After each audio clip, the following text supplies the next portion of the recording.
ኢትዮጵያ ውስጥ አንድም አደባባይ በቢላል የተሰየመ የለም። ጎግል ማፕ ገብተህ ብታይ የተለያየ ሀገር በቢላል ሰይመዋል።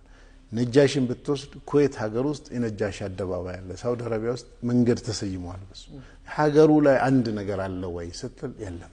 ኢትዮጵያ ውስጥ ትላልቅ ቦታ ያላቸው በእስላም ታሪክ ውስጥ ትልቅ ቦታ ያላቸው በዓለም የተለያየ ሀገራት ላይ ሴንተር የተሰየመላቸው አደባባይ የተሰየመላቸው ኢትዮጵያውያን አሉ።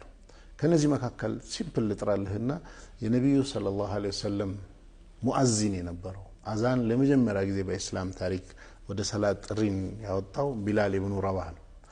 ነጃሺ ኦር ቢላል ኦር ታላላቅ የእስልምና ስብዕናዎች በታሪክ ውስጥ ኢትዮጵያ ውስጥም ታሪክ የሰሩ በዓለምም እንደዚህ የሚታወቁ በገዛ ሀገራቸው አንድም በእነሱ ስም የተሰየመ የለም። ሜቢ ሙስሊሞች መስጊድ ሰይሞ ሊሆን ይችላል። መስጊድ ሃይማኖት ነው፣ ሙስሊሞች ናቸው። የኢትዮጵያ የሚባለው ሁሉን ነገር ተቋማት ይሁን መንገዶች ይሁኑ አንዱም ሪኮግናይዝ አላደረገም። ዌር ኢዝ የሁሉም ናት ብለህ የምትነግረኝ ምን ወጋ ነው ታዲያ የሚለው ጥያቄ ፕራክቲካሊ የሚጠየቅ። ለምንድን ነው በየቢሮ ስትገባ አንድ ሙስሊም ነው የምታገኘው? ዋይ ለምንድን ነው የማያገቡት ብለህ አስበህ ለምን ስትል መንግስት መስሪያ ቤት ገብቶ መስራት ስለማይወዱ ነው ወይስ ሌላ ኦፕሽን ምንድነው ብለህ ስትል ከትምህርት ቤት ጀምሮ ፊልተር አድርጎ የሚያስቀራቸው ቁጥራቸው መንግስት የጠቀሰውን እንቀበል for the sake of argument ማለት ነው። ጀነራሊ ሴንሰሱ ልክ አይደለም ብዬ ባምንም እንበልና 33 ምናምን 34 ያለው እንቀበል።